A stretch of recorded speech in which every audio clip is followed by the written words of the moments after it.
அனைவருக்கும் வணக்கம். கேள்வி பதில் நிகழ்ச்சி தொடர்கிறது. அடுத்ததாக மேல் புத்தியந்தல் என்கிற ஊரிலிருந்து முனுசாமி, மேல் புத்தியந்தல் முனுசாமி என்பவர் கேட்டிருக்கிறார். நான் 10ஆம் வகுப்பு சயின்ஸ் மேக்ஸ் ரெண்டுலேயும் 90% ஆஃப் மார்க்ஸ் எடுத்துள்ளேன். 11, 12ஆம் வகுப்பு படிக்க விருப்பமில்லை. பாலிடெக்னிக்கில் நான் எந்த குரூப் படித்தால் நல்ல வேலை கிடைக்கும்? அரசு கல்லூரியில் இடம் கிடைக்குமா? அதாவது நல்ல 90% ஆஃப் மார்க் வந்து சயின்ஸ் மேக்ஸில் வாங்கியிருக்காரு. +1 +2 படிக்கிறதுல விருப்பம் இல்லை அப்படின்னு சொல்கிறாரு. வேறு எதுனா நல்ல பாலிடெக்னிக் கோர்ஸ் நான் படிக்கணும்னா என்ன படிக்கலாம், வேலை வாய்ப்பு என்ன கிடைக்கும் அப்படின்னு கேட்டிருக்காரு. நல்ல நல்ல நல்ல கேள்வி. கண்டிப்பாக வந்து நீங்கள் வந்து இன்றைக்கி இருக்கிற சூழ்நிலையில் நீங்கள் வந்து பிளாஸ்டிக் டெக்னாலஜி அப்படின்னா ரப்பர் டெக்னாலஜி, இந்த ரெண்டுத்தில் ஏதாவது ஒன்று எடுத்து நீங்கள் படிக்கலாம். அப்படி இல்லைன்னா மெக்கட்ரானிக்ஸ் அப்படின்னு சொல்லிட்டு ஒன்று இருக்குல்ல, அந்த மெக்கட்ரானிக்ஸ் நல்லாயிருக்கும் பாலிடெக்னிக்கில். இது எல்லாமே நீங்கள் அரசு பாலிடெக்னிக் கல்லூரிகளுக்கே நீங்கள் அப்ளிகேஷன் போடுங்க, கண்டிப்பாக கிடைக்கிறதுக்கான வாய்ப்பு இருக்குது.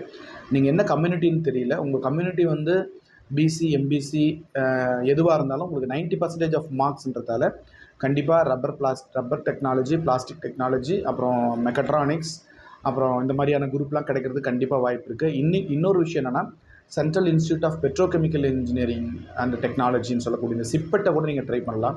சென்னையில் இருக்குது, மதுரையில் இருக்குது. இந்த மாதிரி இன்ஸ்டியூட்டில் சிப்பெட்டில் போய் நீங்கள் படிச்சிங்க அப்படின்னா நிச்சயமாக உங்களுக்கு வந்து நல்ல எதிர்காலம் கிடைக்கும். மிக மிக குறைந்த செலவில் படிச்சுட்டு வர்றதுக்கான வாய்ப்புகள் உண்டு.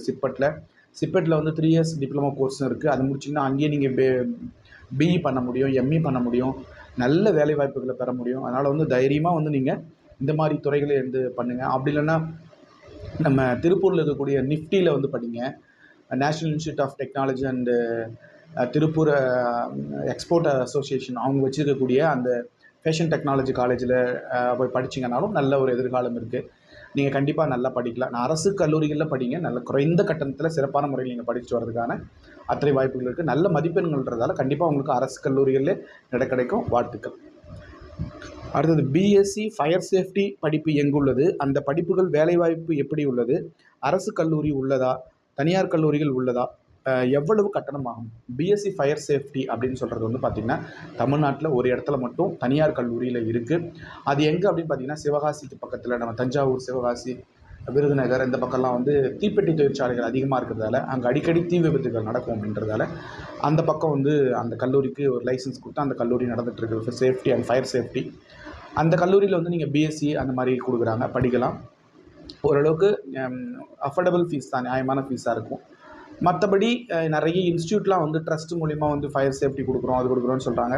அதெல்லாம் எந்த அளவுக்கு வேல்யூபிள் அப்படின்னு தெரியல. ஆனால் நீங்கள் வந்து நான் சொல்லக்கூடிய இடங்கள், அந்த சுற்றுவட்டார இருக்கக்கூடிய ஒரு காலேஜில் நீங்கள் படிச்சிங்க அப்படின்னா நிச்சயமாக உங்களுக்கு நல்ல எதிர்காலம் இருக்குது. நிறைய இடங்களில் வேலை வாய்ப்பு இருக்குது. பிஎஸ்சி ஃபயர் சேஃப்டி மேனேஜ்மெண்ட் அப்படின்றது நல்ல படிப்பு தான். ஆனால் அதுக்கான உடல் தகுதிகள் எல்லாமே இருக்கணும். அது வந்து நம்ம வந்து ஃபிசிக்கல் ஃபிட்னஸ் கண்டிப்பாக அதுக்கு தேவை. அதையெல்லாம் பார்த்து தான் நீங்கள் எடுப்பாங்க. ரொம்ப அதிகமாக செலவாகாது, கண்டிப்பாக நார்மலான செலவு தான். இருந்தாலும் ஒரு தடவைக்கு 2 தடவை நீங்கள் எல்லாம் யோசிச்சுட்டு நீங்கள் செய்யலாம். நன்றி. ஹோட்டல் மேனேஜ்மெண்ட் மற்றும் கேட்ரிங் படிப்பு அரசு கல்லூரியில் உள்ளதா? டிப்ளமோ டிகிரி எது சிறந்தது? வேலைவாய்ப்பு எப்படி உள்ளது? எவ்வளவு செலவாகும் கேட்டிருக்காங்க. ஹோட்டல் மேனேஜ்மெண்ட் வந்து நிறைய கல்லூரிகளில், நிறைய பல்கலைக்கழகங்களில் அதுக்கான பட்டம் கொடுத்துட்ருக்குறாங்க. நீங்கள் எல்லா இடங்களையுமே படிக்கலாம். செலவுலாம் ரொம்ப அதிகமாகலாம் ஆகாது. தனியார் ப்ரைவேட்டாக வந்து இன்ஸ்டியூட்டில், கேட்ரிங் இன்ஸ்டியூட்டில் போய் படிக்கும்போது தான் உங்களுக்கு கொஞ்சம் செலவாகும். மற்றபடி அரசு கலைக்கல்லூரிகள்லேயே வந்து குறிப்பாக வந்து பல்கலைக்கழகங்களில் தொலைதூர கல்வியிலிருந்து நேரடி வகுப்புகள் வரை எல்லா கல்லூரியிலுமே கொடுத்துட்ருக்குறாங்க, படிக்கலாம். அதிகமான செலவு கிடையாது. என்ன ஒன்று, அடிக்கடி டூர் கூப்பிட்டு போகக்கூடியது சூழ்நிலையாக இருக்கும். பல்வேறு நட்சத்திர ஹோட்டல்களுக்கு கூப்பிட்டு போவாங்க. அந்த மாதிரி இடங்களில் கொஞ்சம் நேரம் உங்களுக்கு செலவாகும். மற்றபடி அதிகப்படியான செலவு இருக்கிறதுக்கு வாய்ப்புகள் இல்லை. தைரியமாக படிக்கலாம். அரசு கல்லூரிகளை விட தனியார் கல்லூரிகள் தான் நிறைய இந்த பாடங்களை வாங்கிட்டு இருக்காங்க. நட்சத்திர ஹோட்டல்கள், பெரிய பெரிய இன்ஸ்டியூட்டில் வந்து இந்த பாடங்கள் கொடுத்துட்ருக்குறாங்க. நீங்கள் எங்கே படித்தாலும் நல்ல இடங்களில் அதிகப்படியான செய்முறை பயிற்சி வகுப்புகள் இருக்கக்கூடிய இடங்களில் படிச்சிங்கன்னா உங்களுடைய எதிர்காலம் சிறப்பாக இருக்கும். தமிழ்நாட்டில் +2வில் என்னென்ன பாடப்பிரிவுகள் உள்ளன? எந்தெந்த பாடப்பிரிவுகள் சிறந்ததுன்னு கேட்டிருக்காங்க. தமிழ்நாட்டில் எனக்கு தெரிஞ்சு ஏறக்குறைய தமிழ்நாடுன்னு இல்லை, இந்தியா முழுக்க +1 +2வில் வந்து 150க்கும் மேற்பட்ட பாடப்பிரிவுகள் இருக்குது. ஒரு 150+ நிறைய இருக்குது. அதில் வந்து பார்த்தீங்கன்னா முக்கியமாக அந்த பாடப்பிரிவுகள்லேயே கூட பார்த்தீங்கன்னா சில விஷயங்கள் ரொம்ப முக்கியமாக இருக்குது. என்ன சில விஷயங்கள் அப்படின்னு சொன்னால், ஒரு 7-8 குரூப் தான் வந்து நம்ம தமிழ்நாட்டில் பிரபலமான குரூப்னு சொல்லலாம். அதில் மேக்ஸ் குரூப் ஒன்று ஃபஸ்ட்டு, அதாவது ஃபிசிக்ஸ், கெமிஸ்ட்ரி, பயாலஜி, மேக்ஸு. அதுக்கப்புறம் ஃபிசிக்ஸ், கெமிஸ்ட்ரி, பாட்னி, ஜுவாலஜி, சயின்ஸ்னு சொல்லுவோம். அதுக்கப்புறம் physics, chemistry, maths, computer science இருக்குது. அதுக்கப்புறம் physics, chemistry, biology, computer science இருக்குது. அக்ரிகல்ச்சர் குரூப் இருக்குது, நர்சிங் குரூப் இருக்குது, வெக்கேஷனல் குரூப் இருக்குது, காமர்ஸ் குரூப் இருக்குது, அக்கௌண்டன்சி குரூப் இருக்குது. இந்த மாதிரியான குரூப்புகள் தான் வந்து, அதாவது என்ஜினியரிங் குரூப் இருக்குது. இந்த மாதிரியான குரூப்புகள் ஒரு 10 குரூப்புகளுக்குள்ளே தான் வந்து தமிழ்நாட்டில் பெரும்பாலான பள்ளிகளில் நம்ம இந்த பாடப்பிரிவுகள் கொடுக்குறாங்க. அது இல்லாமல் நிறைய பிரிவுகள் இருக்குது. 150க்கும் மேற்பட்ட பிரிவுகள் இருக்குது. அரசு 11, 12ஆம் வகுப்பு பொது நிலை கல்வியில் வந்து இந்த ஒரு 10 குரூப்பு தான் வந்து தமிழ்நாட்டில் மிக பிரபலமாக இருக்கக்கூடியது. நன்றி. 6 முதல் 10ஆம் வகுப்பு வரை படிக்கும் மாணவர்கள் கவனிக்கும் திறன் அதிகரிக்க என்ன செய்ய வேண்டும்? படித்தது ஞாபகத்தில் இருக்கணும்னா என்ன செய்ய வேண்டும் அப்படின்னு ஒருத்தர் கேட்டிருக்காரு. 6 முதல் 12ஆம் வகுப்பு வரை படிக்கக்கூடிய மாணவர்கள் கவனிக்கும் திறன், அதாவது அப்சர்வேஷன் கெப்பாசிட்டி அப்படின்னு சொல்லக்கூடியது, கவனிக்கும் திறன், அது கண்டிப்பாக வந்து இன்றைக்கி சூழ்நிலையில் வந்து நிறைய மாணவர்கள் இந்த செல்ஃபோனை யூஸ் பண்ணி அந்த கேம் ஆடி, அந்த ஃபேஸ்புக்கு, வாட்ஸ்அப்பு, எக்ஸ் தளம் மற்றும் யூடியூப் இதெல்லாம் யூஸ் பண்ணி தேவையில்லாத கேம் ஆடி தேவையில்லாமல் தன்னுடைய நேரங்களை வீணாக்கிட்டு இன்றைக்கி பார்வை திறன் குறைஞ்சி போகிற அளவுக்கு இன்றைக்கி அவ்வளோ வீக்காக இருக்காங்க. குறிப்பாக ஒரு பள்ளிக்கூடத்தில் எடுத்துக்கிட்டிங்கன்னா குறைஞ்சபட்சம் ஒரு 100 பேர் இருக்கிறாங்கன்னா 30 பேராச்சும் இன்றைக்கி வந்து பார்வை குறைபாடு இருக்குது. அது 30ன்னு இல்லை, 60% பேருக்கு இன்றைக்கி பார்வை குறைபாடு இருக்குது. அதில் 30% பேர் செக் பண்ணி கண்ணாடி போடுற நிலைமையில் இருக்கிறாங்க. மிச்சம் 30% பேர் வந்து அதை அப்படியே அட்ஜஸ்ட் பண்ணி போயிட்டு இருக்காங்களே தவிர செக் பண்ணால் அவங்களுக்கும் குறைபாடுகள் இருக்கும். ஆனால் 30% மாணவர்கள் இன்றைக்கி வந்து கண்ணாடி போட்டுட்டு இருக்கிறாங்க. அது வந்து நம்ம என்ன சொல்கிறதுன்னு தெரியல, அவ்வளோ மோசமாக தான் போயிட்டுருக்கு. இதில் என்னென்னா இன்றைக்கி நம்முடைய உணவு முறைகள் மாறிட்டதால் நம்மளுடைய ஆரோக்கியம் அடிப்படையிலே வந்து சிதைஞ்சிருக்குன்னு நான் சொல்லுவேன்.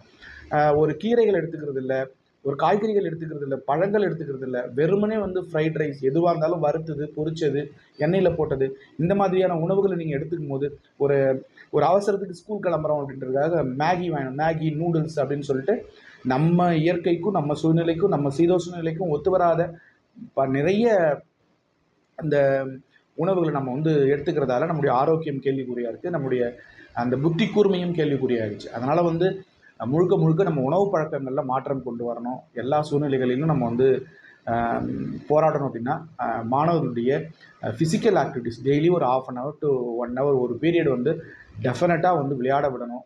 நல்லா விளையாட விட்டுட்டு உடம்புல வேர்வை வர அளவுக்கு நம்ம மாணவர்களை விளையாட விடணும். அதுவும் ஏரோபிக் எக்ஸசைஸாக செய்யணும். எக்ஸசைஸ் கூட செய்ய வேணாம், அவங்களுக்கு பிடிச்ச ஒரு விளையாட்டை ஒரு 1 hour டெய்லி விடுங்க.